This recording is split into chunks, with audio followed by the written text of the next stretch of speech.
السلام عليكم ورحمة الله وبركاته.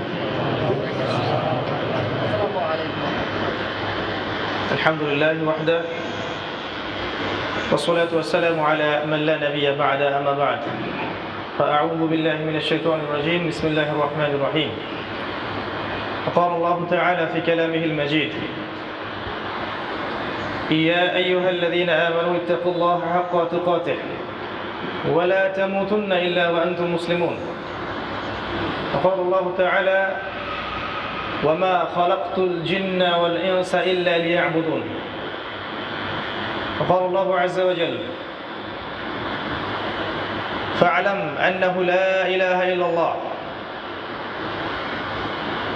وقال رسول الله صلى الله عليه وسلم القرآن حجة لك أو عليك. رب اشرح لي صدري ويسر لي أمري واحلل عقدة من لساني يفقه قولي اللهم فقهنا في الدين وعلمنا التأويل آمين يا أرحم الراحمين. আলহামদুলিল্লাহ, যাবতীয় প্রশংসা এবং গুণগান একমাত্র মহিয়ান ও গরিয়ান আল্লাহ সুবহানাহু ওয়া তাআলার জন্য, যে আল্লাহ রাব্বুল আলামিন আমাদেরকে শুধুমাত্র তার ইবাদত করার জন্যই সৃষ্টি করেছেন। যে আল্লাহ পাক ছাড়া ইবাদত পাওয়ার যোগ্য দ্বিতীয় কোনো মাবুদ নাই, যিনি মুহাম্মদ সাল্লাল্লাহু আলাইহি ওয়াসাল্লামের মতো রাসূল প্রেরণ করেছেন এবং আল কোরআনুল কারীমের মতো কিতাব নাজিল করেছেন, আমাদেরকে সুস্থ রেখেছেন, হায়াতে বাঁচিয়ে রেখেছেন, এখানে একত্রিত হওয়ার তৌফিক দান করেছেন। শুকরিয়া আদায় করি, বলি আলহামদুলিল্লাহ। আলহামদুলিল্লাহ। দরুদ এবং সালাত বর্ষিত হোক মহান আল্লাহ প্রেরিত সর্বশেষ নবী এবং চূড়ান্ত নবী মানবতার মুক্তির দূত মুহাম্মদ রাসূলুল্লাহ সাল্লাল্লাহু আলাইহি ওয়াসাল্লামের প্রতি। আমরা দরুদ পাঠ করি আল্লাহুম্মা সাল্লি আলা মুহাম্মদ আল্লাহুম্মা বারিক আলা মুহাম্মদ ওয়া সাল্লিম। আমার প্রিয় ভাইরা কেমন আছেন? আলহামদুলিল্লাহ। আল্লাহ পাকের শুকরিয়া যে আল্লাহ পাক আবার আমাকে মিম্বরে বসার তৌফিক দান করেছেন। আমিন। হয়তো এই দিনটা আমরা নাও পেতে পারতাম। আল্লাহ পাকের শুকরিয়া যে আল্লাহ পাক আমাদেরকে মুসলিম পরিবারে জন্মগ্রহণ করার তৌফিক দান করেছেন, আমাদেরকে দিন বোঝার তৌফিক দান করেছেন, জীবনের উদ্দেশ্য বোঝার তৌফিক দান করেছেন। দিনের প্রতি মহব্বত আল্লাহ পাক আমাদের অন্তরে স্থাপন করেছেন। এছাড়া আমাদের একত্রিত হওয়ার তো কোনো কারণ নাই।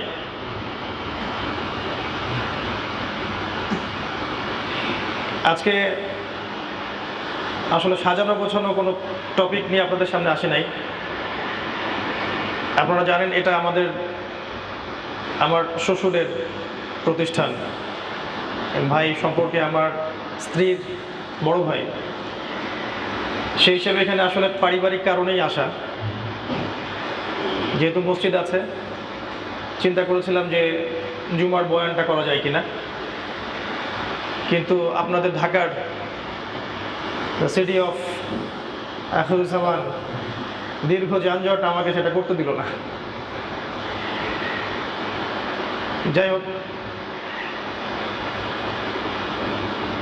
আমি কিছু মৌলিক কথা বলতে পারবো আজকে ইনশাআল্লাহ, যেটা আমার জীবনের অভিজ্ঞতা থেকে আপনাদের প্রতি নসিহত বা অনুপ্রেরণা যাই বলেন। প্রথম যে কথাটা দিয়ে শুরু করতে চাই সেটা হচ্ছে যে আল্লাহ পাক প্রত্যেক নবী এবং রসুলকে একটা মাত্র উদ্দেশ্য দিয়ে পাঠিয়েছিলেন। কোরআনে অনেক জায়গায় আছে, সূরা নাহলের মধ্যেও আছে, সূরা মুহাম্মাদের মধ্যে আছে। আল্লাহ বলছেন ফাআলাম আন্নাহু লা ইলাহা ইল্লাল্লাহ, তোমরা আগে জেনে নাও যে আল্লাহ ছাড়া কোনো ইলাহ নাই। আল্লাহ ছাড়া কোনো ইলাহ নাই, এটা তুমি ভালো করে জেনে নাও হে নবী মুহাম্মদ সাল্লাল্লাহু আলাইহি ওয়াসাল্লাম। এই কথাটার অর্থ আমরা খুব একটা বুঝি না। আল্লাহ ছাড়া কোনো ইলাহ নাই অর্থ হচ্ছে আল্লাহ ছাড়া আসলে কিছুই নাই। আল্লাহ ছাড়া আমার জীবনের মালিক কেউ না। আল্লাহ ছাড়া কেউ চাইলে আমাকে মারতে পারবে না। আল্লাহ ছাড়া কেউ আমাকে মৃত্যু দিতে পারবে না। আল্লাহ ছাড়া ইজ্জত সম্মান কেউ বাড়াতে পারবে না, কেউ কমাতে পারবে না। আল্লাহ ছাড়া কেউ রিজিক দাতা নাই, রিজিক আল্লাহর হাতে। আল্লাহ ছাড়া কেউ সন্তান দিতে পারে না। আল্লাহ ছাড়া কেউ আমাকে উন্নতিও দিতে পারবে না, অবনতিও ঘটাতে পারবে না।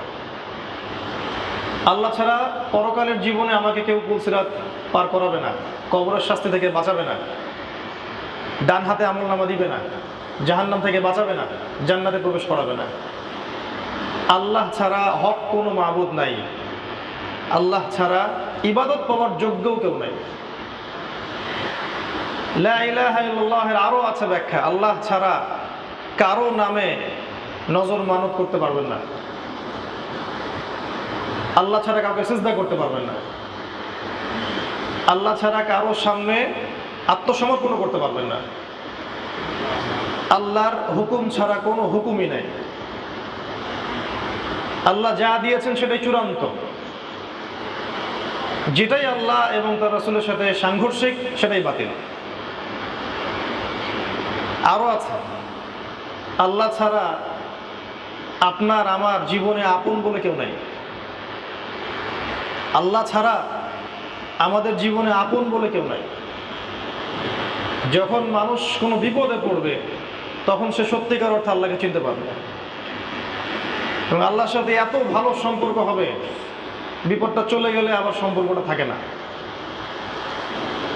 আল্লাহ এটা অনেক আফসোস করে বলেছেন সূরা ইউনূসের মধ্যে, যে মানুষকে যখন বিপদ স্পর্শ করে মানুষ খুব কায়মনোবাক্যে আল্লাহকে ডাকে, আর যখন আমি বিপদটা সরিয়ে দেই সে আমার সাথে শিরক করে, আমাকে ভুলে যায়। মাররা কাআল্লাম ইয়াদউনা ইলা দুবরিন মাসসা, সে এমনভাবে হেঁটে চলে যায় যে কখনো আমাকে ডাকেই নাই।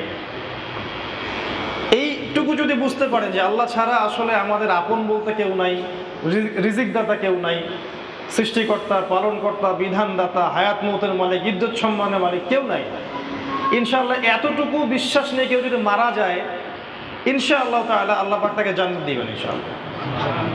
কারণ একটা হাদিস আছে, যার মনের মধ্যে সরিষা পরিমাণ ঈমান থাকবে, মানে এই যে এই কনসেপ্টটা যে আল্লাহই সব কিছু, জাহান্নামের শাস্তি ভোগ করলেও ইনশাআল্লাহ কোনো না কোনো দিন আল্লাহ পাক তাকে মাফ করে দিবেন। এটাই লা ইলাহা ইল্লাল্লাহ।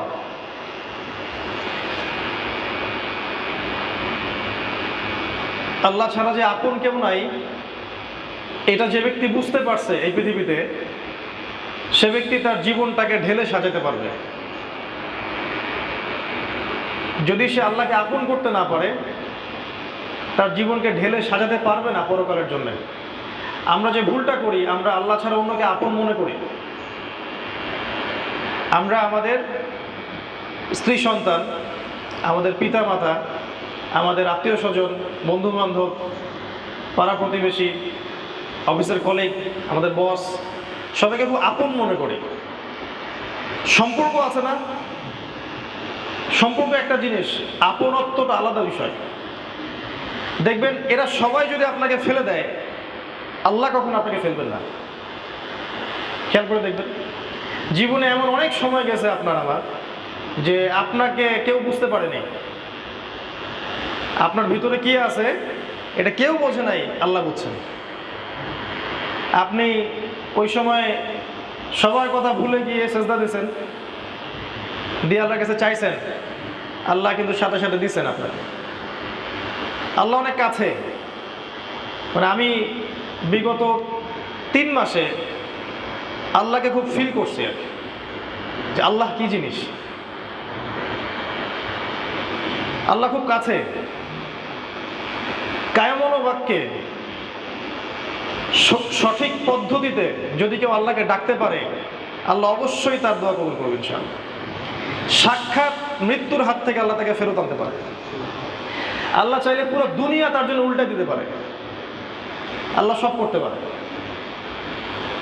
আর কারো কোনো কিছু করার ক্ষমতা নাই। আমার নিজের প্রতি নসিহত এবং আপনাদের প্রতিও, যে আল্লাহকে আপন করে নেন, দুনিয়াতে সফল হয়ে যাবেন, পরকালে সফল হয়ে যাবেন ইনশাআল্লাহ। আল্লাহকে আপন করে নিতে পারলে মনে কোনো কষ্ট থাকবে না, আপনার মনে কোনো কষ্টই থাকবে না, কারণ আপনি দুনিয়াতে যা করছেন শুধু আল্লাহকে সন্তুষ্ট করার জন্য করছেন। এই জন্য কেউ আপনাকে ভালো বলুক বা খারাপ বলুক, কেউ সন্ত্রাসী বলুক, কেউ জঙ্গি বলুক, কেউ আপনার কথা বুঝুক বা না বুঝুক, কেউ আপনার পাশে থাকুক বা না থাকুক, আপনি আল্লাহকে পাবেন। আর নির্ধারিত হায়াত শেষ হওয়ার পর আমাদেরকে তার কাছেই ফিরে যেতে হবে।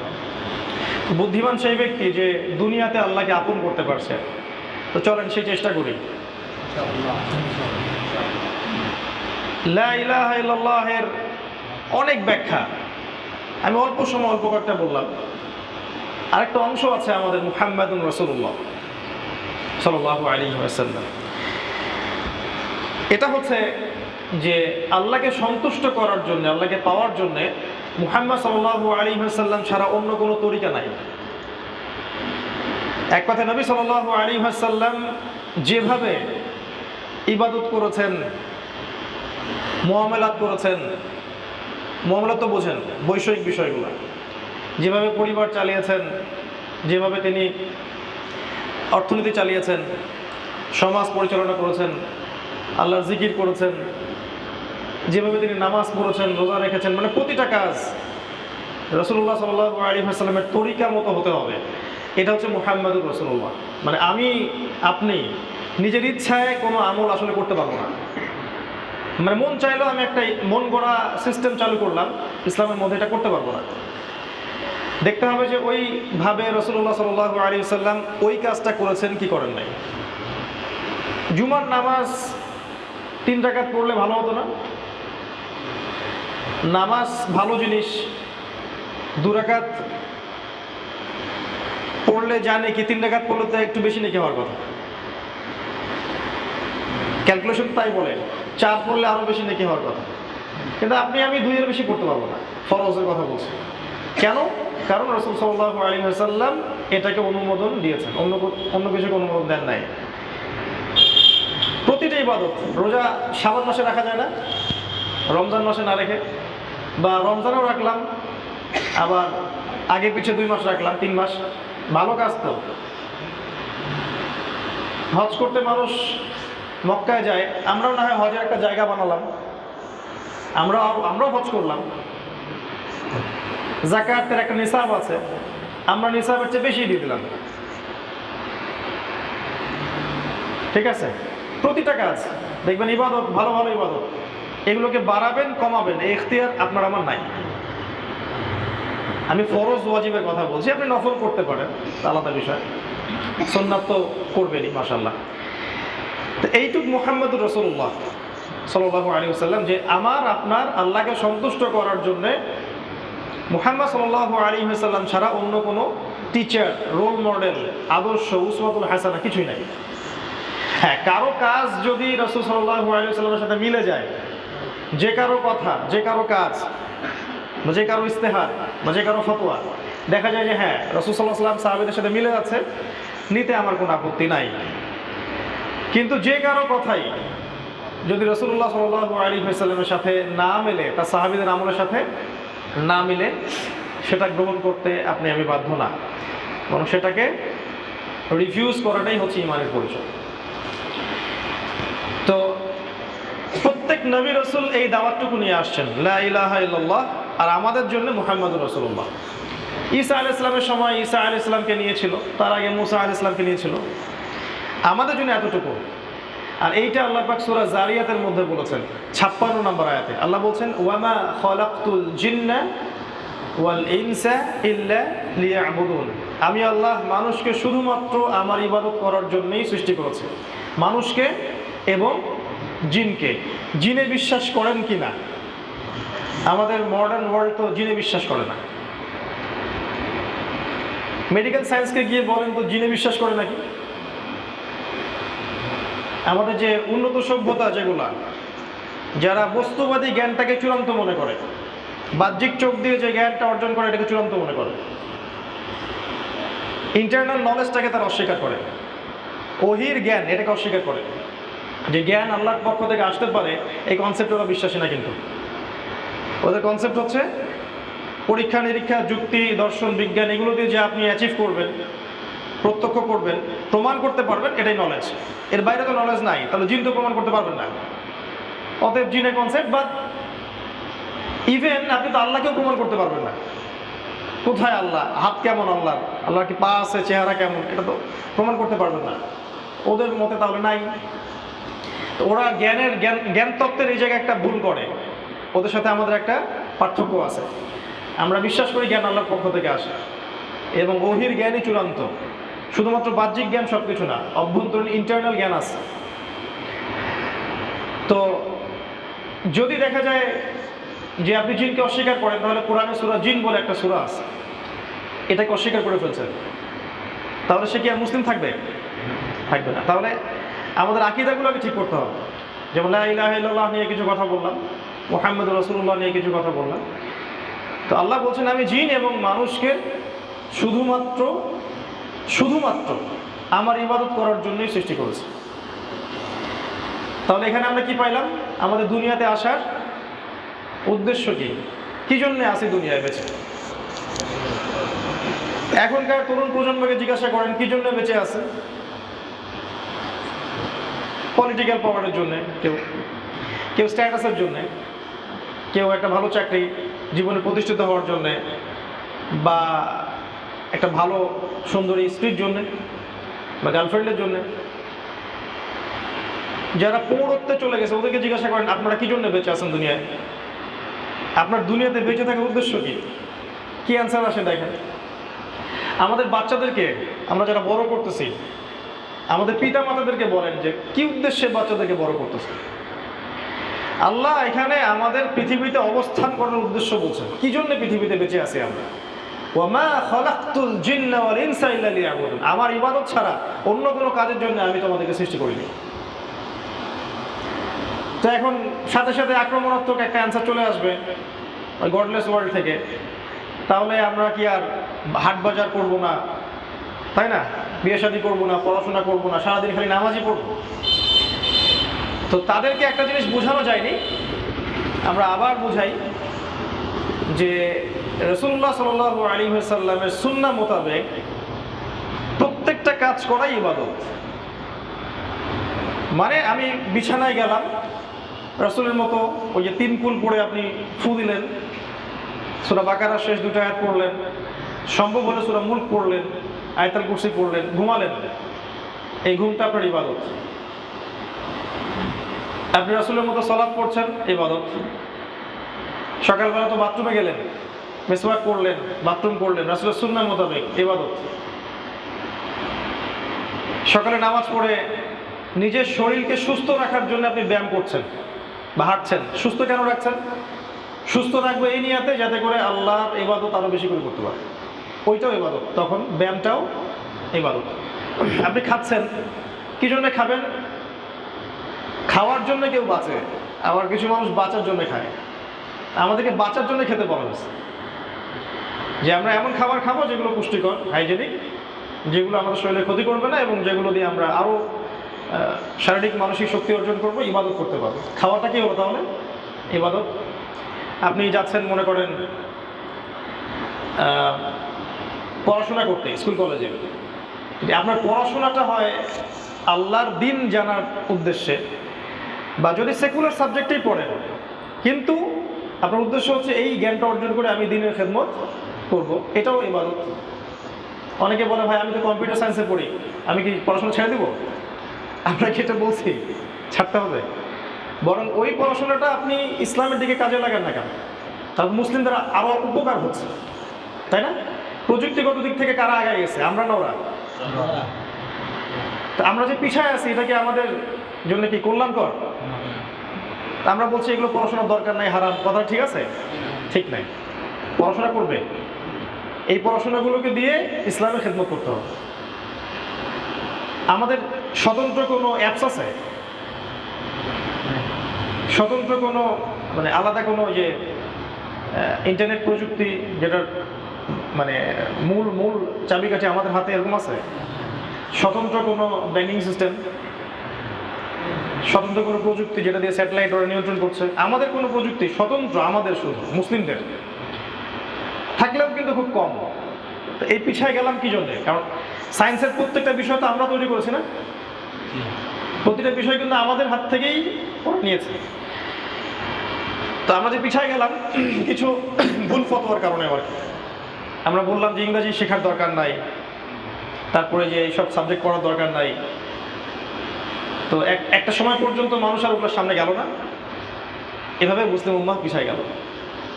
এখন একটা ফোন কিনতে হলেও আমাকে চাইনিজ প্রযুক্তির উপর ডিপেন্ড করতে হচ্ছে, আর ওই প্রযুক্তি দিয়ে তারা সারা ওয়ার্ল্ড চুষে ফেলছে, ডমিনেট করছে। মানে আপনি বেডরুমে কি করতেছে এটা তারাও এটাও জানে। বিশ্বাস করতেছেন না? কোনো প্রাইভেসি নেই, আপনার কিচ্ছু নাই। যার হাতে এই ইন্টারনেটের মূল জিনিসটা, তারা চাইলেই আপনার সব প্রাইভেসিগুলো দেখতে পারবে, জানতে পারবে। তো আমি যেটা বলছিলাম, পড়াশোনা করতে যাবেন, যদি আপনি সেকুলার সাবজেক্টও পড়েন, এটাও দিনের জন্য পড়েন, যে এই সাবজেক্টটা দিয়ে আপনি দিনের কোনো খেদমত করবেন, ওই পড়াশোনাটা হয়ে যাবে ইনশাআল্লাহ ইবাদত।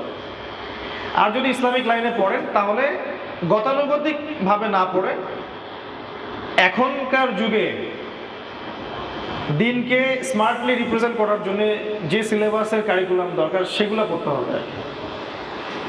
খালি মাথা ঝোঁকায় হিপস করলে আসলে এই যুগে চলা যাবে না, আসলে যাবে না। বরকত পেতে পারেন, কিন্তু এই ওয়ার্ল্ডটাকে ডিল করা যায় না। অনেকদিন বলেছি, আবার বলছি যে কনস্ট্রাকটিভ সিলেবাসের দরকার আছে। এমন সিলেবাস যে সিলেবাসের মধ্যে জেনারেল নলেজ থাকবে এবং ইসলামিক নলেজও থাকবে। আমি স্যাটিসফাইড না, আমি এমন কোনো প্রতিষ্ঠানে দেখলাম না যে পুরোটার সুন্দর একটা দুটার কম্বিনেশন আছে, এটা আমি আসলে পাই নাই। আর আসলে আমার ইলম কালামও অত বেশি না যে আমি নতুন কোনো সিলেবাস বা সিস্টেম লঞ্চ করতে পারবো, এত জ্ঞান আল্লাহ আমাকে এখনো দেননি। এটার জন্য বড় বড় ওলামায়ে কেরামদের গবেষণার দরকার আছে। তো গবেষণা করতে করতে তো কিয়ামত চলে আসলো। অনেকে বিশ্বাস করেন না যে সময় শেষের দিকে, আমরা বলি যে একটু অপেক্ষা করতে থাকেন, দেখেন না সামনে কি হয়। তো যেটা বলছিলাম, আপনার পড়াশোনা ইবাদত হয়ে যাবে। এবার ধরেন আপনি চাকরি করতে গেছেন বা ব্যবসা করতে গেছেন, উদ্দেশ্য হচ্ছে আপনি খাবেন, তো আপনি খাবেন, পরিবারকে খাওয়াবেন, রিজিক।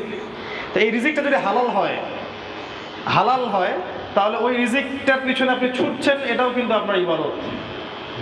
আল্লাহ তো সূরা জুমআর মধ্যে বলেছেন না, যখন সালাত শেষ হয়ে যাবে, কি ফান্তাশিরু ফিল আরদ, তোমরা জমিনের মধ্যে ছড়িয়ে পড়ো, আল্লাহ রিজিক তালাশ করো।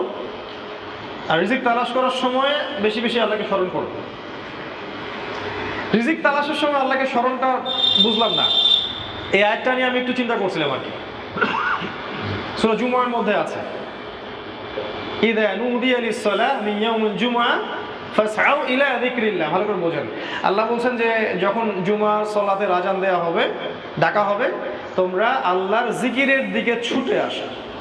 মানে এখানে সালাতটাকে জিকির বোঝানো হচ্ছে, আল্লাহর স্মরণের দিকে ছুটে আসো। আচ্ছা, এবার আপনি আসলেন, সালাত পড়লেন, আল্লাহর জিকির করলেন। আবার আল্লাহ বলছেন যে ফাইদা কুদিয়াতিস সালাহ ফান্তাশিরু ফিল আরদ ওয়াবতাগু মিন ফাদলিল্লাহ ওয়াযকুরুল্লাহা কাসীরা। এবার তুমি নামাজ শেষ হয়ে গেছে, জমিনে ছড়িয়ে পড়ো, ছড়িয়ে পড়ে আল্লাহর অনুগ্রহ তালাশ করো আর আল্লাহকে স্মরণ করো। তো নামাজে আল্লাহকে স্মরণ করে আসলেন, নামাজ থেকে রিজিকের জন্য যাচ্ছেন, ওখানে আবার আল্লাহকে কি স্মরণ করবেন? ওই স্মরণটার অর্থ কি তাহলে? ওই স্মরণটার অর্থ হচ্ছে, আমার বুঝ, আমি ভুল হতে পারি, যে রিজিকের সন্ধানে আপনি দোকান খুলছেন, দাড়িপাল্লাটা উঠালেন, তো কাস্টমার বুঝতে পারতেছে না যে এখানে একটু ঝামেলা আছে।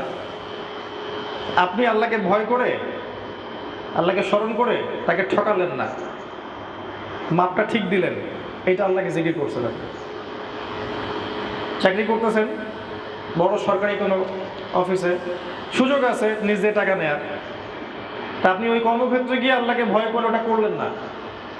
এটা হচ্ছে ওয়াজকুরুল্লাহা কাসীরা, আল্লাহকে বেশি বেশি স্মরণ করো। রিজিক তালাশ করার সময়ও আল্লাহকে স্মরণ করো, মানে দুই নম্বরই করি না, যে আল্লাহ যে দেখতে পারতেছেন এইটা বুঝো। আমার বুঝ যে এটাই জিকিরের অর্থ, এখানে আল্লাহকে স্মরণ করো। তো প্রতিটা কাজ ইবাদত হয়ে যায়। আবার আপনি ধরেন এখন পরিবারে ফিরে আসলেন, স্ত্রী সন্তান বউ বাচ্চার সাথে আপনি সময় কাটাবেন, এটা দুনিয়ারই কাজ না, এটা ইবাদত। সন্তানকে সুশিক্ষায় শিক্ষিত করতেছেন, এটা ইবাদত।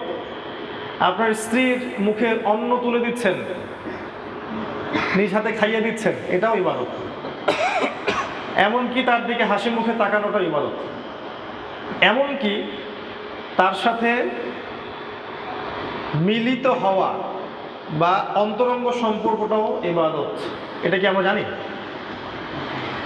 এটা জানা উচিত ছিল কৈশোর বয়স থেকেই, তাহলে সে অন্য কোনো জায়গায় প্রশান্তি খুঁজত না। আল্লাহ যা হালাল করেছেন এর মধ্যে যে প্রশান্তি আছে, হাজারটা হারামে সেই প্রশান্তি আপনি পাবেন না।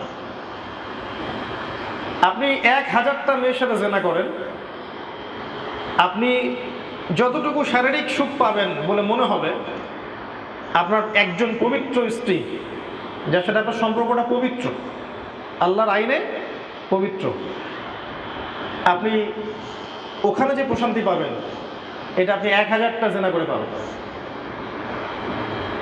আমরা জানি না, যে বুঝি না যে হালালের মধ্যেই সব কিছু আছে, এই জন্য আমরা হারামের দিকে ছুটে যাই। তো এই প্রতিটা কাজ কিন্তু ইবাদত হয়ে যাবে। আপনি সন্তানের সাথে সময় দিচ্ছেন, বাচ্চাকে নিয়ে মসজিদে আসলেন, বাচ্চাকে পড়তে বসিয়েছেন, তাকে কোরআন পড়াচ্ছেন, তাকে নিয়ে হাঁটতে যাচ্ছেন, বেড়াতে যাচ্ছেন, বাচ্চাকে নিয়ে মাঠে খেলতে যাচ্ছেন, এগুলো কিন্তু ইবাদত।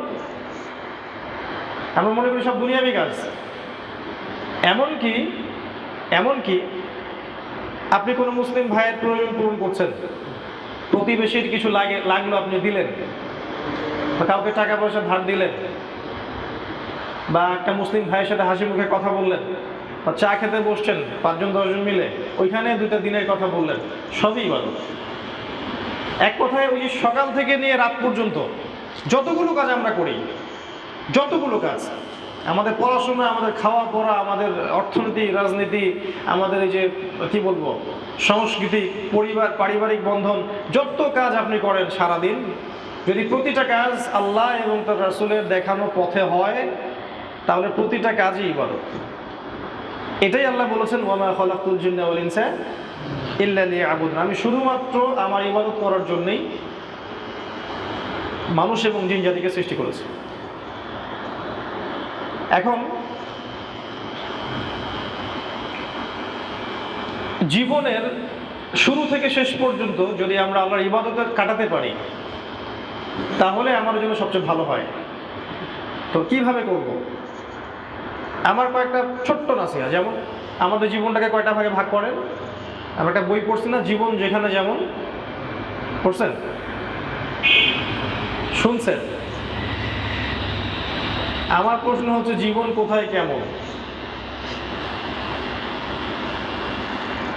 উত্তর খুঁজতে হবে। জীবনকে ভাগ করেন, আমার সাথে একটু অঙ্ক করেন। আমি আল্লাহর কাছে দোয়া করতেছি, আল্লাহ যেন আমাকে এবং আপনাদের সবাইকে এই পরিসংখ্যানটা বোঝার তৌফিক দান করেন এবং ওই অনুযায়ী আমল করার তৌফিক দান করেন, জানা অনুযায়ী আমল করার তৌফিক দান করেন। আমি যা বলছি এর উপরে আমাকেও যেন আমল করার তৌফিক আল্লাহ দান করেন।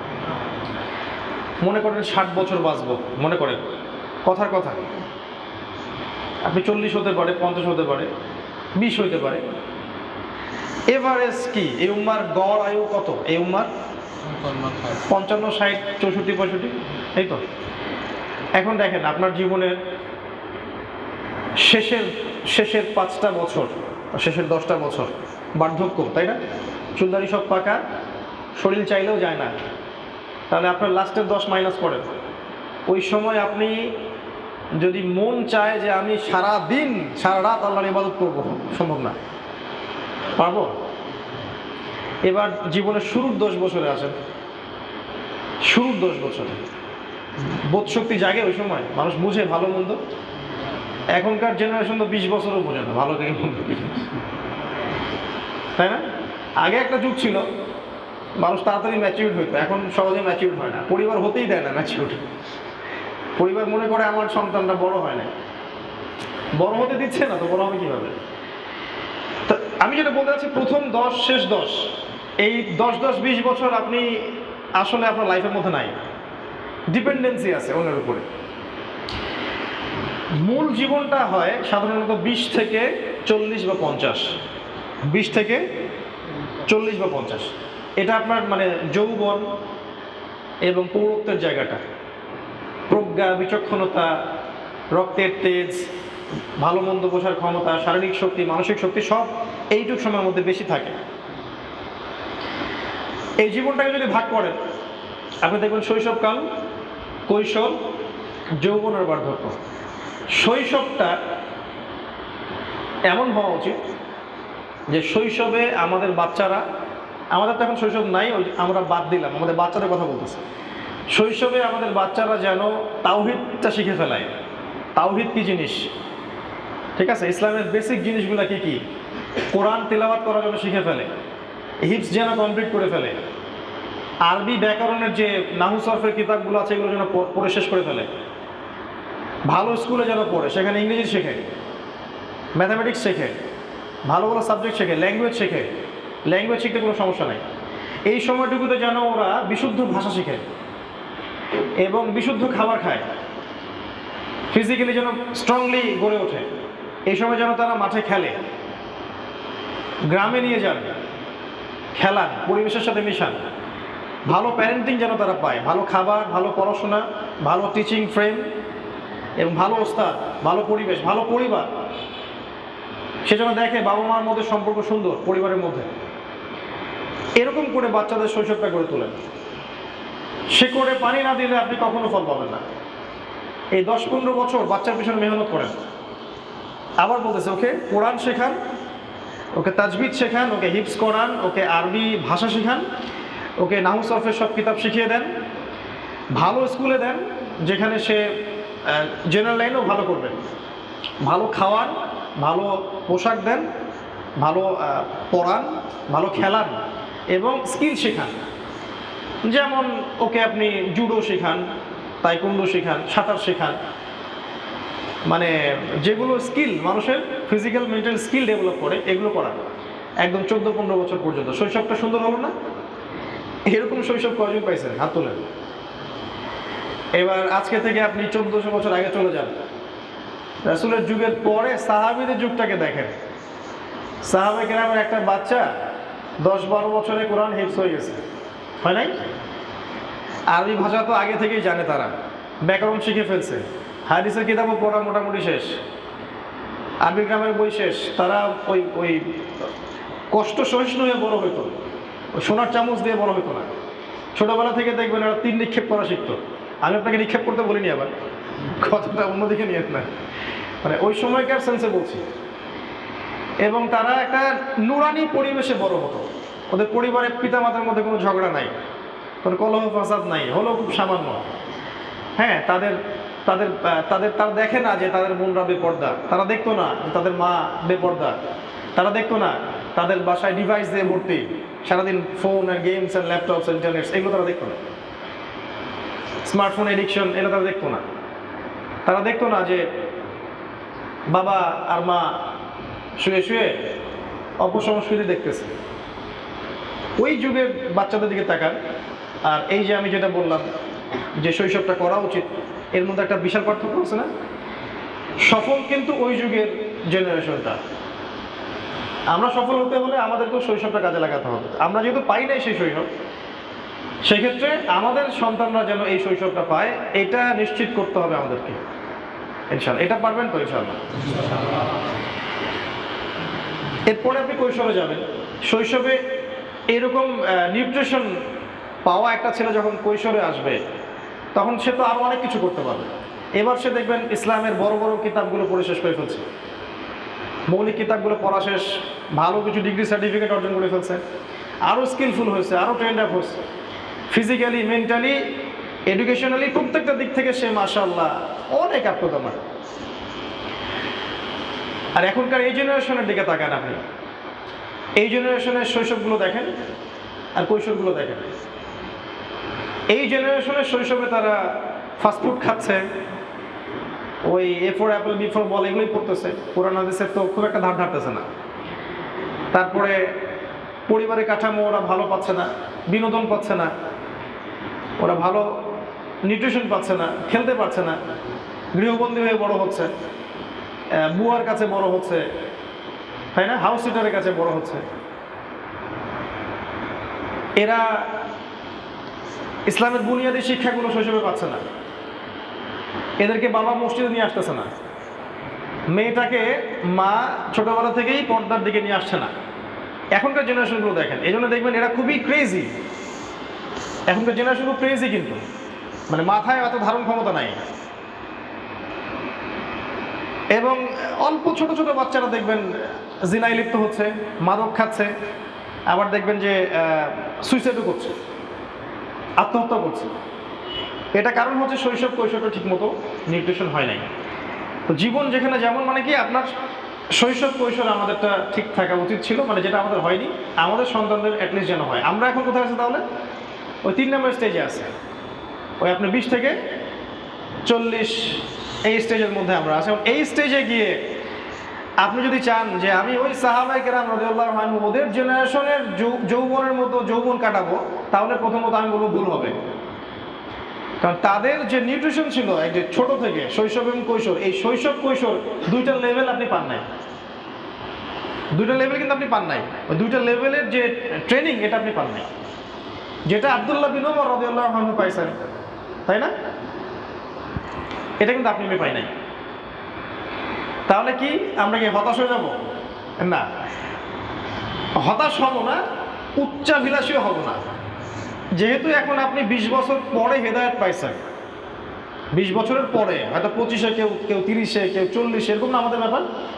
আগে দিন খুব একটা বুঝতাম না, নামাজও ঠিক মতো পড়তাম না হয়তো বা, তাই না? ব্যাপারটা তো এরকম এখনকার জেনারেশনে।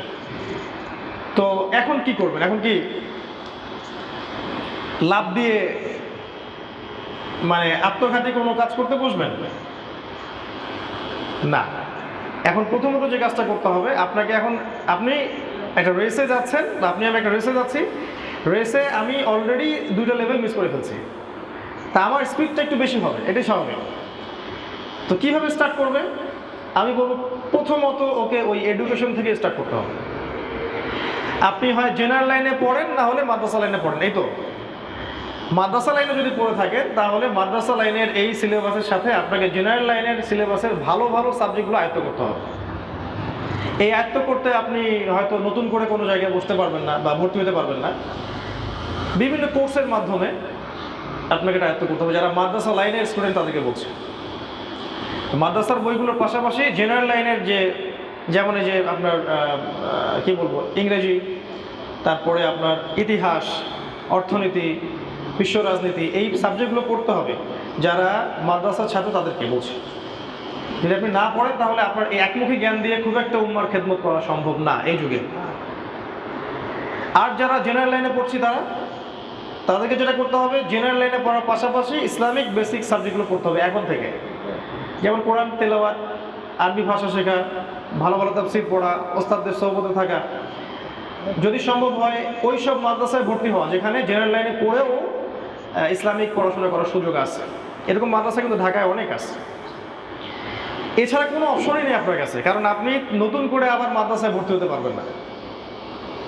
আর যদি এটাও করতে না পারেন, তাহলে বিষয়ভিত্তিক ভালো ভালো বই নেন, কোরআনের তাফসীর নেন, হাদিসের বইগুলো কেনেন, ইতিহাসের বই কেনেন, আপনি ফিকহের বই কিনেন, কি বলবো, অর্থনীতির বই কিনেন, বিশ্ব রাজনীতির বই কিনেন, এগুলো কিনে বাসায় একটা সমৃদ্ধ লাইব্রেরি করেন, নিয়মিত পড়াশোনা করেন। এটা ছাড়া আর কোনো অপশন আমার জানা নাই। তবে মুসিবত এই টাইপের মানুষদেরকে নিয়ে একটু বেশি হয় আবার, কারণ অল্প কয়েকদিন পড়াশোনা করার পরে তারা মনে করে যে আমি অনেক জেনে ফেলছি, তখন তারাও ফতোয়া দেওয়া শুরু করে বেশি। মুশকিলটা তখন এখানেই হয়। তো এটা করতে না গিয়ে যদি আপনি জ্ঞান অর্জনের জন্য পড়তে চান, আমি বলবো যেটা খুব ভালো পজিটিভ একটা বিষয়। এইটুক সময়ই আপনার আমার হায়াত, এই যে 20 থেকে 40 বা 50। তো প্রথমে পড়াশোনা, তারপরে এই পড়াশোনা অনুযায়ী আমল করতে হবে। আল্লাহ পাক যেন আমাকে এবং আপনাকে সবাইকে তৌফিক দান করেন। এই সময়টুকুর মধ্যে কিন্তু আপনি বিয়ে শাদী করবেন। বিয়ে শাদী করলে আমি বলবো যে অবশ্যই এমন কাউকে বিয়ে করেন যে আপনাকে আল্লাহ পর্যন্ত পৌঁছায় দিতে পারে, বা আল্লাহকে পাওয়ার এই যে মিশন, এখানে আপনাকে সহযোগিতা করবে। এটা পাওয়া খুবই খুবই খুবই ডিফিকাল্ট। সেজদায় পড়ে পড়ে আল্লাহর কাছে দোয়া করতে হয়, প্রচুর দোয়া করতে হয়, আল্লাহর উপর সম্পূর্ণ ছেড়ে দিতে হবে। আল্লাহ, ওই রকম কোনো জীবন সঙ্গিনী আপনি আমার জীবনে মিলাই দিন যে আমাকে আপনার পর্যন্ত পৌঁছার এই যে মিশন, এই মিশনে আমাকে সহযোগিতা করবে। যারা পেয়েছে তারা প্রচণ্ড সৌভাগ্যবান এই পৃথিবীতে, যারা পায়নি ওদের চেয়ে দুর্ভাগ্য এই পৃথিবীতে আসলে কারো নাই। এই জায়গায় যদি ভুল করেন বা আল্লাহওয়ালা দিনদার কাউকে পাশে না পান, আপনার পুরো জীবনটা জাহান্নাম হয়ে যাবে, বিশ্বাস করেন। আর যদি এমন কাউকে পান যে মাশা আল্লাহ আয়েশা রাদিয়াল্লাহু আনহার মতো, খাদিজা রাদিয়াল্লাহু আনহার মতো আপনাকে ব্যাকআপ দিচ্ছে, সাপোর্ট দিচ্ছে, আপনার জীবনটা হয়ে যাবে জান্নাত। আলহামদুলিল্লাহ, এই জায়গায় বলতে পারি যে আলহামদুলিল্লাহ, আল্লাহ পাক আমাকে জান্নাতে রাখছে। এবং যার কিছু প্রমাণ আপনারা দেখছেন অনলাইনে। আমি কারোর মধ্যে কোনো ডিফার করতে চাই না। এক একজনের মর্যাদা এক এক রকম থাকে। মায়ের মর্যাদা, মায়ের প্রতি ভালোবাসা, বোনের মর্যাদা, বোনের প্রতি ভালোবাসা, স্ত্রীর মর্যাদা, তার প্রতি ভালোবাসা, কন্যা সন্তানের মর্যাদা, তার প্রতি ভালোবাসা, এগুলো কি পার্থক্য করার বিষয়? যদি কেউ বলে যে তুমি তোমার বোনকে মায়ের চেয়ে বেশি ভালোবাসো, এই ব্যক্তিকে কি বলবেন আপনি? মাকে ভালোবাসি তার জায়গায়, সর্বোচ্চ জায়গায়, বোনকে স্নেহ করি তার জায়গায়, সর্বোচ্চ জায়গায়। ঠিক একই ব্যাপার আপনার মেয়ের ক্ষেত্রে, আপনার স্ত্রীর ক্ষেত্রে। ডিফার করতে চাচ্ছি না, বাট আমি বলবো যে আল্লাহ রাব্বুল আলামিন আলহামদুলিল্লাহ ইন্ডিভিজুয়ালি আমাকে এই নিয়ামতটা দিয়ে ধন্য করছেন যে আল্লাহ পাক আমাকে এমন জীবন সঙ্গী দিয়েছেন আলহামদুলিল্লাহ, যারা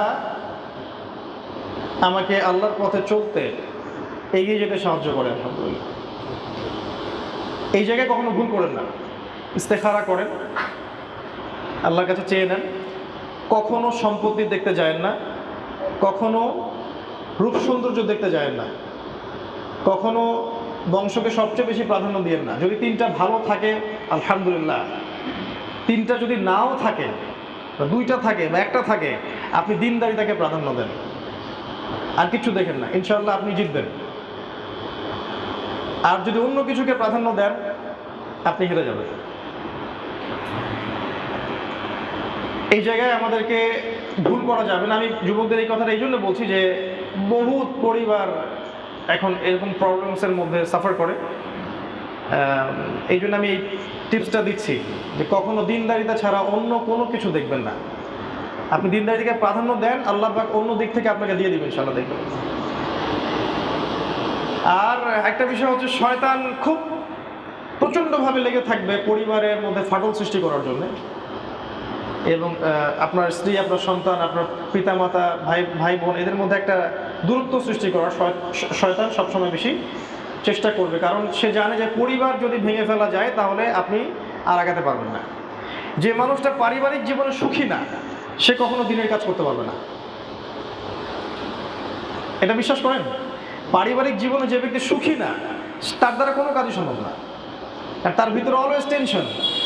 যদি পরিবারের সদস্যরা এমন হয় যে প্রত্যেকে আপনাকে খালি দুনিয়া আর দুনিয়ার দিকে ঠেলে, তাহলে আপনি নিজের ভালো নিজে বুঝে নেন। এখনকার ম্যাক্সিমাম পরিবার এরকম, খালি দুনিয়া আর দুনিয়া। মানে ছেলেরা হচ্ছে এখন টাকার মেশিন, আর প্রয়োজন পূরণ করার মেশিন। মায়ের প্রয়োজন পূরণ করো, বোনেরটা পূরণ করো, স্ত্রীরটা করো, সন্তানেরটা করো, অমুকেরটা করো, তমুকেরটা করো, নিজের আর আল্লাহকে ডাকার সময় থাকে না, তাই না? এরকম হচ্ছে না? চাচ্ছেন আপনি আল্লাহকে ডাকবেন, অনেক বেশি ইবাদত করবেন, পারতেছেন না। এরকম যদি হয় বস্তুবাদী পরিবার, তাহলে নিজের ভালো বুঝে নেন, নিজের ভালো বুঝে নেন। এই সময়টাতে আমরা আর যা করি, উপার্জন, একবার বলেছি যদি আবার টাচ দিচ্ছি, যে উপার্জনে খেয়াল রাখি যাতে কোনো রকমের হারামের সংস্পর্শে না যান। বিশ্বাস করেন ভাই, আপনি হারাম যত বড় বিজনেসই করেন না কেন, যত বড় হারাম চাকরি করেন না কেন, এর মধ্যে বরকত থাকবে না, একটু বরকত থাকবে না, বিশ্বাস করেন। হালাল উপার্জন করেন, মাসে 10,000 পাচ্ছেন, 20,000 পাচ্ছেন, আপনার 20,000-এ দেখবেন আল্লাহ পাক 40,000-এ বরকত দিবেন সব। কিভাবে জানেন? আপনি হালাল খাচ্ছেন, হালাল করতেছেন, হয়তো বা দেখবেন আপনার রোগ কম হবে, আপনার সন্তান অসুস্থ কম হবে। নেককার স্ত্রী বিয়ে করছেন, দিনদারিতাকে দেখে স্ত্রী আপনার কাছে চাবে কম, ডিমান্ড কম করবে, খাই খাই করবে না, আপনি অনেক দিক থেকে সেভ হয়ে যাবেন।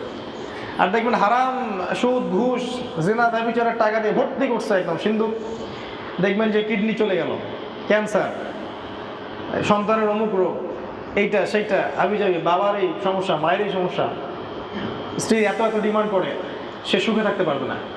হ্যাঁ, এরকম রোগ ব্যাধি আমাদেরও হতে পারে, আমাদের মুসলিম পরিবারও হতে পারে। তবে মনে রাখবেন, দুরকম হতে পারে, হয় আল্লাহর শাস্তি, না হলে আল্লাহর পরীক্ষা। আল্লাহ পাক মুমিনদেরকে শাস্তি দিবেন না, আল্লাহ পাক মুমিনদেরকে পরীক্ষা করবেন, আল্লাহ পাক জালেমদেরকে শাস্তি দিবেন। তা ওইটা তার জীবনে শাস্তি হিসেবে আসছে, আর আপনার আমার জীবনে অসুস্থতা আসলে ওটা হয়তো ইনশাআল্লাহ নেয়ামা হিসেবে আসবে, পরীক্ষা হিসেবে আসবে। তো এই জায়গায় রিজিকের ব্যাপারটা কনসিয়াস থাকেন। আমি এনকারেজ করি ব্যবসা করেন, হালাল ব্যবসা করেন, হালাল চাকরি করেন। আমি এনকারেজ করি যে রাষ্ট্রীয় ভালো ভালো পদে থাকেন, সেখানে সততার সাথে কাজ করেন, দেখবেন দেশের জন্য কল্যাণ করবো। আমাদের সৎ ব্যক্তিদের খুব দরকার, আর সৎ ব্যক্তি ইসলাম ছাড়া কেউ প্রডিউস করতে পারবে না, ইসলাম ছাড়া কেউ সৎ ব্যক্তি প্রডিউস করতে পারবে না।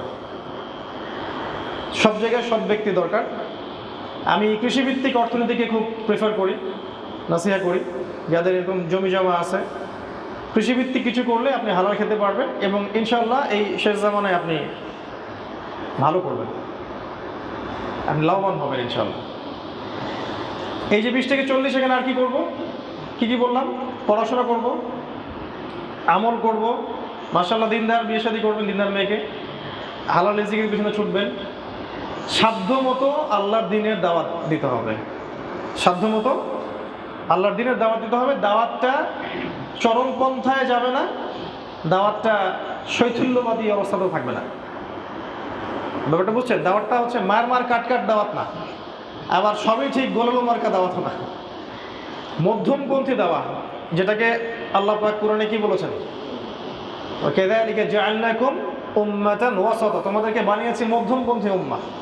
তা'মুরুনা বিল মা'রুফ, তোমরা সৎ কাজের আদেশ করবে, অসৎ কাজে নিষেধ করবে। আমাদের দেশের মানুষ কোরআনই পড়তে জানে না, তো তাকে যদি আসলে বড় বড় বিষয়গুলো বোঝানো হয়, এটাও এক প্রকারের আমাদের আসলে মানে কাজটা ঠিক হচ্ছে না, আমার কাছেও মনে হয় আর কি।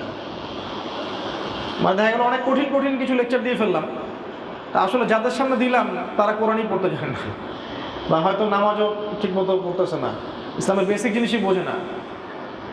এটা আমাদের ব্যর্থতা, এটা ইসলামের ব্যর্থতা না। অন্য কান্ট্রিতে আপনি গিয়ে হাই থ্রটের কথাগুলো বলে তারা রিসিভ করতে পারে, বাংলাদেশের মানুষ বেশিরভাগ অনেক সময় পারে না। কেন? মানে আমরা পারতেছি না কেন? কারণ আমাদের বেসিক পড়াশোনা অনেকটা গ্যাপ আছে, এই জন্য ওইগুলো ধরতে পারতেছে না। এই জন্য আমাদেরকে আবার ওই শুরু থেকেই শুরু করা দরকার, তাওহীদ থেকে শুরু করেন, দাওয়া দেয়া, সুন্নাহ লাইফস্টাইল, কোরআনের দিকে মানুষকে নিয়ে আসা, সুন্নতের দিকে নিয়ে আসা, নামাজের দিকে নিয়ে আসা, আমর বিল মারুফ নাহি আনিল মুনকারের কাজ করা, এভাবে দাওয়াতি কাজ আপনি সাধ্যমতো করুন। এই দাওয়াতি কাজের জন্য স্কলার, মানে অনেক বড় স্কলার হওয়ার কোনো প্রয়োজন আমি দেখি না। অনেক বড় স্কলার হয়েই দাওয়াতি কাজ করতে হবে এমনটা শর্ত আসলে কোথাও নাই। মানে যতটুকু দিচ্ছি এটা সম্পর্কে আমার ভালো ধারণা আছে কিনা, এটা হচ্ছে মূল কথা। ধরেন আপনি সালাতের দাওয়াত দিচ্ছেন, এই নামাজ সম্পর্কে আপনার পূর্ণাঙ্গ ধারণা থাকলে আপনি নামাজের দাওয়াত দিতে পারেন। আপনি যাকাতের দাওয়াত দিচ্ছেন, আপনি কোরআন তেলাওয়াত মানুষের শেখাবেন, কোরআনের দিকে ডাকার দাওয়াত দিচ্ছেন, তো এই বিষয়গুলো সম্পর্কে আপনার যদি ভালো ধারণা থাকে তা আপনি এটুকু দাওয়াত দিতেই পারেন। যেটা সম্পর্কে ধারণা নাই এটা সম্পর্কে কথা বলারও দরকার নেই, এর চেয়ে বরং চুপ থাকাই ভালো। এতে কি হবে? চুপ থাকলে উম্মার উপকার আছে, ক্ষতি নাই। আমি নিজেও নিজেকে এখন অনেক মানে প্রশ্ন করি, বা ইসলাম সংশোধনের জন্য আত্মসমালোচনা করি, যে আমার মনে হয় যে আমার আরও 10 বছর পড়াশোনা করা দরকার মিনিমাম, তারপরে মিম্বরে ওঠা উচিত। কারণ এত হিউজ ইসলাম পড়াশোনা যে আসলে আমি মনে করি যে আমি 5-10%ও জানি না। নিজের কথা বলছি, আর নিজের সাথে অনেস্ট থাকা দরকার। তাহলে পড়াশোনা করতে হবে, পড়াশোনা করতে থাকবো, যখন যেটা জানবো সেটা মানুষকে জানাবো, এবং সেটা মধ্যম পন্থায় হতে হবে। দাওয়ার কাজ করুন, এতে ইসলামের উপকার আছে। দাওয়াতের কাজ যদি আমরা না করি তাহলে ইসলাম ক্ষতিগ্রস্ত হবে, ইসলাম বিরোধী শক্তিগুলো জয়ী হয়ে যাবে। এই সময়টা আর কি করতে পারি? এই সময়টা ফিজিক্যালি স্ট্রং থাকার চেষ্টা করা যায়। ভালো খাবার খান, ফিজিক্যালি স্ট্রং থাকেন, তো ব্যায়াম করেন, পরিশ্রম করেন, কায়িক শ্রম করেন। কৃষিভিত্তিক ইকোনমির কথা বললাম। যেগুলো রিয়েল সম্পদ সেগুলো সঞ্চয় করেন। রিয়েল সম্পদ, যে সম্পদগুলোর দাম বাড়তে থাকে, কখনো কমে যায় না, এগুলো সঞ্চয় করেন আগামী প্রজন্মের জন্য, আপনার ভবিষ্যতের জন্য। এই কাজগুলো করে আপনি যখন বার্ধক্যে যাবেন, এই মানে আমি বলতে চাচ্ছি যৌবনের ফুল ইউটিলাইজটা আপনাকে করতে হবে। পড়াশোনা, ইবাদত, ভালো পরিবার গঠন, বিয়ে শাদী, সন্তান মানুষ টানুষ করা, সব কিছু এই যৌবনের মধ্যেই করে ফেলতে হবে, এই 20 থেকে 40 বা 50। এরপরে যে বার্ধক্যের বয়সটা থাকবে, এটা কেমন হবে জানেন? আমি একটা বই পড়েছি, নামটা এখন মনে করতে পারতেছি না, যে যৌবনকালে যার অ্যাটিটিউড যেমন থাকে, আল্লাহ পাক তার বার্ধক্যটা ঠিক ওই রকম করে দেন। খেয়াল করে দেখবেন, যৌবনকালে খুব পাপী ছিল, দেখুন বুড়া বয়সে গিয়ে জেনা করতেছে, দেখেন নাই জিনিসগুলো? যৌবনকালে সারাদিন এই যে মুভি টুভি হাবিজাবি দেখে সময়টা নষ্ট করতো, তাস খেলতো, জুয়া খেলতো, স্মাগলিং করতো, মাদক নিত, বার্ধক্যে গিয়েও সে এটা ছাড়তে পারেনি। আর খুব কম মানুষ দেখা যায় বার্ধক্যে হেদায়েত পেয়ে যায়। এক কিলো দিয়ে আসলো, মনে করলো যে আমি তো হেদায়েত পেয়ে গেছি, মাশাআল্লাহ, আমার সবগুলো মাফ। আগে যে সারা জীবন সুখ খেলেন, এবং অনেক মানুষের রক্ত চুষে খেয়েছেন, তো আপনি আপনারটা না হয় বুঝলাম যে আল্লাহ মাফ করে দেবেন, অন্য মানুষের যে হক, অনেক মানুষের যে আবার টাকা পয়সা মেরে খাইছেন, দেন নাই, এটা কি হবে? বোনের জমিটা তো ফেরত দেন নাই, পাগড়ি পড়লে, দাড়ি টুপি জুব্বা পড়লেই তো সব হয়ে যায় না। আগের বিষয়গুলো ক্লিয়ারিফাই করতে হবে না? ঋণ পরিশোধ করতে হবে, অন্যের হক শোধ করতে হবে, অন্যের কাছে অন্য কিছু পেয়ে থাকলে ওটা ফেরত দিতে হবে, এমনকি কাউকে কষ্ট দিয়ে থাকলে মাফ নিতে হবে। তারপরে ক্লিয়ারিফাই হতে হবে, পরিশুদ্ধ হতে হবে, পিউরিফাই হবে, তার আগে না। নিজের সাথে জড়িত পাপ, মানুষের সাথে জড়িত পাপ, দুইটা পাপ হয়, মানে সরি, আল্লাহর সাথে জড়িত পাপ আর মানুষের সাথে জড়িত পাপ। যদি আল্লাহর সাথে জড়িত পাপ হয়ে থাকে, আল্লাহ চাইলেই ক্ষমা করতে পারেন। মানুষের সাথে জড়িত পাপ হলে মানুষের কাছেই মাফ নিতে হয় বা পরিশোধ করে দিতে হবে। তো আমি বলছিলাম যে বার্ধক্যটা এমন হয়, সাধারণত যৌবনটা যেমন হয়, তো যৌবনটা যদি আমরা ইসলামের সর্বোচ্চ প্রয়োগ করতে পারেন, বার্ধক্য ভালো হবে ইনশাল্লাহ। আপনি সুস্থ থাকবেন, রোগ ব্যাধি ইনশাল্লাহ আমাদের কম হবে, ইনশাল্লাহ দেখবেন ওই বয়সেও আপনি ছুটতে পারেন। আমি অনেক স্কলারকে দেখেছি যে 70+ বয়স হয়ে গেছে, এখনও তার মানে প্রাণপণ দাওয়াতি কাজে ছুটে বেড়ায়। এইখানে মসজিদে বয়ান করতেছে, ওইখানে চিল্লা দিচ্ছে, ওইখানে এই করতেছে, থেমে থাকতে পারে না, কারণ যৌবনের ট্রেনিংটা ওরকম ছিল। অনেকে তো এক দেশ থেকে আরেক দেশ সফর করে বেড়াচ্ছে। তো যাদের এই শৈশব, কৈশোর, যৌবনে এগুলো ছিল না, তারা কি বার্ধক্যে ওইরকম হতে পারবে? মনে হয় সম্ভব না। ইল্লা মাশাআল্লাহ, আল্লাহ পাক যদি খাস করে কাউকে হেদায়েত করেন, সেটা আলাদা বিষয়। এইভাবে জীবন যেখানে যেমন যদি সাজাই, বার্ধক্যটা ইনশাল্লাহ আরও বেশি ইবাদতে যাবে, আপনার ঝামেলা মুক্ত। আপনি দেখেন, আর্লি বিয়ে করছেন, সন্তান বড় হয়ে গেছে, হালাল খাইছেন, সম্পদ সেভ করছেন, এখন ভালোভাবে বসে বসে খাইতে পারতেছেন, মাশাআল্লাহ। আর ফিজিক্যালি ফিট আছেন, ইমান নাকিদা সব অর্জন করছেন, এলেম কালাম অর্জন করছেন, শেষ বয়সটাতে গিয়ে আপনি আল্লাহর ইবাদতে জীবনটা পার করতে পারবেন ইনশাআল্লাহ। এবং সন্তানদেরকে যেহেতু ইসলামিক অনুশাসনে বড় করছেন, তারাও আপনাকে কষ্ট দিবেন ইনশাআল্লাহ। বিয়ে যেহেতু করছেন আল্লাহর সন্তুষ্টির জন্য, দিনদার মেয়ে দেখে, এই স্ত্রীও দেখবেন আপনাকে ফেলে চলে যাবেন ইনশাআল্লাহ। এবং দেখা যাবে যেদিন আপনি মারা যাবেন, সেদিন ইনশাআল্লাহ আপনার মুখ দিয়ে লা ইলাহা ইল্লাল্লাহ মুহাম্মাদুর রাসূলুল্লাহ বের হবে, এবং হয়তো আপনার আমার সন্তানরাই আপনার আমার খাটিয়া তুলবেন, এবং আমাদের সন্তান আমাদের জানাজা পড়াবে। তো এই বাবার জীবনটাকে সৌভাগ্যবান না? তো এইভাবে যদি জীবনটা সাজাই, তাহলে ইনশাআল্লাহ ওই যে প্রথমে একটা আয়াত বললাম, ওয়া মা খালাকতুল জিন্না ওয়াল ইনসা ইল্লা লিয়াবুদুন, এর হকটা আদায় হবে ইনশাআল্লাহ। আজকে আমরা আল্লাহর কাছে দোয়া করতেছি আল্লাহ পাক যেন আমাদের সবাইকে সূরা জারিয়াতের এই 56 নম্বর আয়াতের উপর আমল করার তৌফিক দান করেন। আমাদেরকে মানে আমরা যা বললাম এটার উপর আমল করার তৌফিক দান করেন। আমাদের শৈশব, আমাদের বাচ্চাদের শৈশবটাকে যেন ইসলামিকভাবে গড়ে তুলতে পারি সেই তৌফিক দান করেন। আমাদের মধ্যে যারা কৈশোরে আছে, কৈশোরটাকে যেন ইসলামিক কৈশোরে পরিণত করতে পারে সে তৌফিক দান করেন। আমরা বেশিরভাগই যৌবনে আছি, এই যৌবনটাকে যেন আমরা আমাদের লেখাপড়া, আমাদের ইবাদত, আমাদের আমল, আকীদা, আখলাক, উত্তম চরিত্র, উত্তম পরিবার, হালাল অর্থনীতি এগুলোতে সাজাতে পারি, এই তৌফিক আল্লাহ পাক যেন আমাদের সবাইকে দান করেন। এবং আল্লাহ পাক আমাদের বার্ধক্যটা যেন সুন্দর করেন, আল্লাহুম্মা আমিন। আমাদের হায়াতে নেক হায়াতে বারাকা দান করেন, আমাদের স্ত্রী সন্তানে বারাকা দান করেন।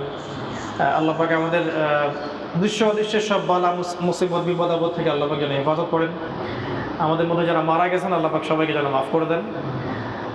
আমাদের মধ্যে যারা অসুস্থ আছে আল্লাহ পাক সবাইকে যেন সুস্থ করে দেন।